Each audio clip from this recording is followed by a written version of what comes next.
Make no doubt about it that it is all about your data.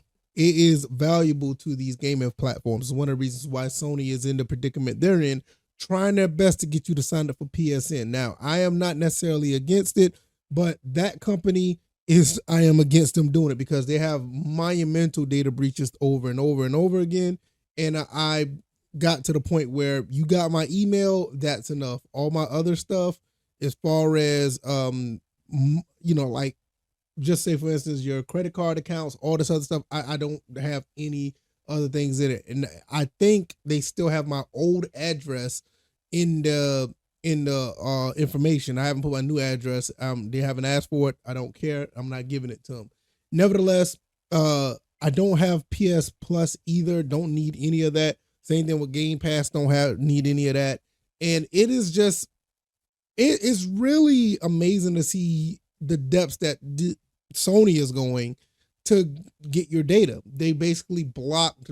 They're refusing money because they can't get your data. Ghost of Tsushima is being refunded. They won't sell certain games in certain countries, and they're just basically saying, "Look, we want your data or else." I found that really, really interesting at the end of the day, because I always knew that data was a situation where they can pump up numbers or they can inflate numbers to let people know that this many people are interacting with our content or whatever the case may be.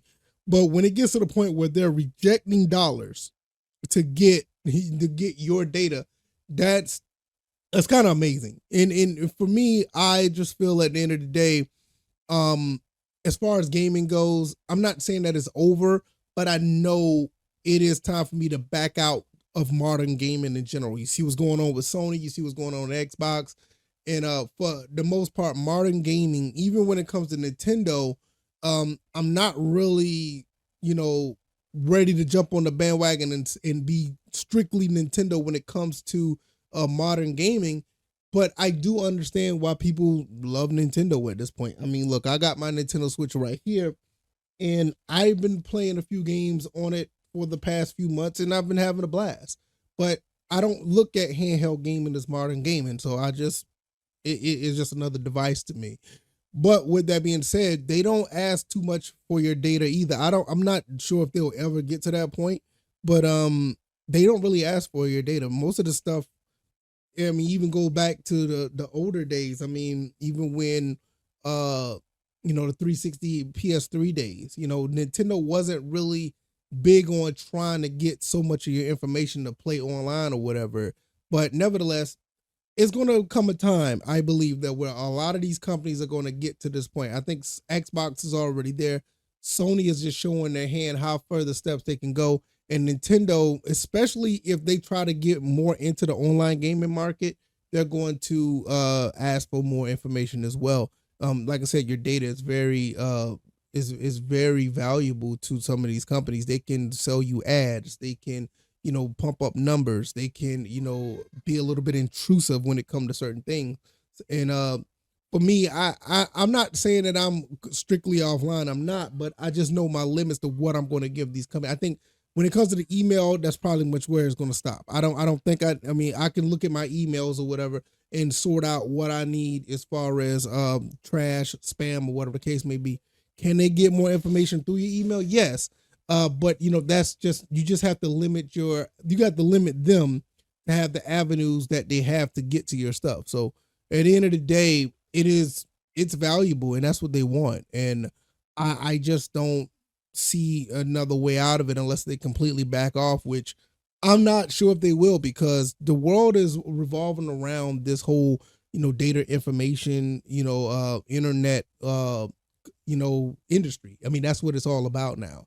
If you don't have the company, I mean, I'll say it like this: if you don't have your player base or your user base or your viewer base data, in some cases you can't get certain investors to hop on board to certain things. I mean, that's just how it is.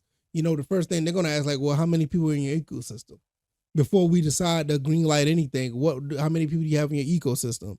And if they don't have enough, then they're gonna be like, nah, let's try something else. It's one of the reasons why I feel like live service games are the way they are. Like, these investors want to know how many people are online at all times so they can sell them ads, they can sell them stuff, they can, put things in players or gamers or viewers' faces just to get, ideas to the masses so they can get money out your pocket. This is when it comes to gaming in general, I try to play a game that has nothing to do with the internet whatsoever.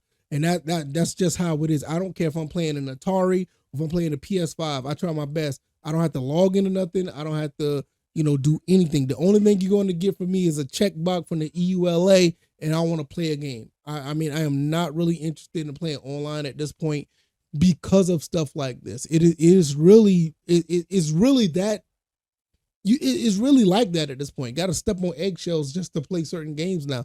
And for the most part, it gives me a sense of mind, and it gives me a peace of mind and a sense of security that I am in that position to where I don't have to worry too much about ads and this, that, and the third. And speaking of ads, which I don't want to go too far into this.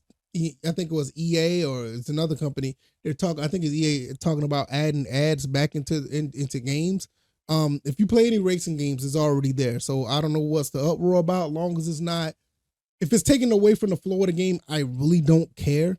I think it's actually pretty cool. Like when I was driving around on a course in a racing game and you see an ad or whatever, I think that's pretty neat. I mean, I think it's one of the things that I think that's one of the things that should be in some games. I thought it was really cool back in the day, like when Sega did it, like in the Dreamcast era, they would have NBA 2K, ads for something else, but I don't know.